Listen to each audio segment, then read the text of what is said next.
اس سورۃ جمعہ کے اندر بھی اللہ نے ایک مثال دی ہے 5 نمبر آیت کے اندر، اور اس مثال کے ذریعے کتنی بات واضح کیا، فرمایا کہ مثل الذین، مثال ان لوگوں کی، حملوا التوراۃ، کہ ان کی مثال کیسی ہے کہ جن لوگوں کو ہم نے تورات دی، ثم لم يحملوها، پھر ان لوگوں نے اس کا بوجھ نہیں اٹھایا، جن لوگوں کو ہم نے تورات کا حامل بنایا، ان کا وارث بنا دیا، پھر ان لوگوں نے کیا کیا، اس کا بوجھ نہیں اٹھایا، یعنی کہ جو اس کے اندر پابندیاں تھیں، جو اس کے اندر اللہ نے اقدامات بیان کیے تھے، جو تعلیمات ان کو دی تھیں، اس تعلیمات کے اوپر وہ پورا نہیں ہوتے،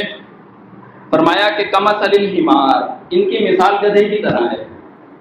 فرمایا کہ یحمل اسفارا، ایسے ہے کہ جیسے گدھے نے گدھے کے اوپر کتابیں لاد دی ہوئی، ان کی مثال گدھے کی طرح ہے، اور ایسی مثال ہے کہ جیسے گدھے کے اوپر کتابیں لاد دی گئی ہیں۔ کیا مثال، کیا مطلب سمجھ آئی؟ کہ جن لوگوں کو کتاب کا علم دیا گیا، کتاب کے ذریعے سے ان کو چاہیے تھا کہ اس کے اوپر عمل کرتے، لوگوں کو اس کی باتیں کھول کھول کر بیان کرتے، اس کو ذریعہ معاش نہ بناتے، تو انہوں نے کیا کیا، اس کا بوجھ نہیں اٹھایا، جو اس کے اندر پابندیاں تھیں اس پابندیوں کو قبول نہیں کیا،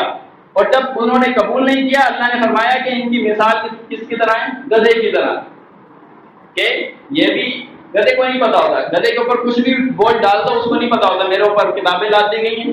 یا میرے اوپر کوئی فرنیچر لاد دیا گیا ہے، یا میرے اوپر کچھ بھی اس کے اوپر لاد دو، اس کو پتہ نہیں ہوتا کہ میرے اوپر مجھے کیا ذمہ داری دی گئی ہے۔ اسی طرح ان کی مثال ایسی ہے کہ ان کے اوپر کتابیں لاد دی گئی ہیں، کہ کتابوں کا ان کو علم ہے، بس ان کو یہ پتا ہے کہ فلان کتاب میں یہ لکھا ہے، فلان، نصیحت حاصل نہیں کرتے، جو مقصد تھا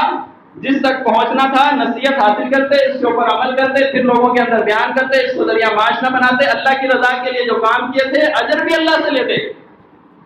تو پھر انہوں نے کیا کیا، اس کو چھوڑ دیا، لم یحملوها، اس کا جو ہے بوجھ نہیں اٹھایا، اس کی پابندیوں کو سمجھے نہیں، پھر اللہ نے ان کی مثال ان کی طرح دے دی جیسے گدھا ہوتا ہے، گدھے کے اوپر کتابیں لاد دی گئی ہوتی۔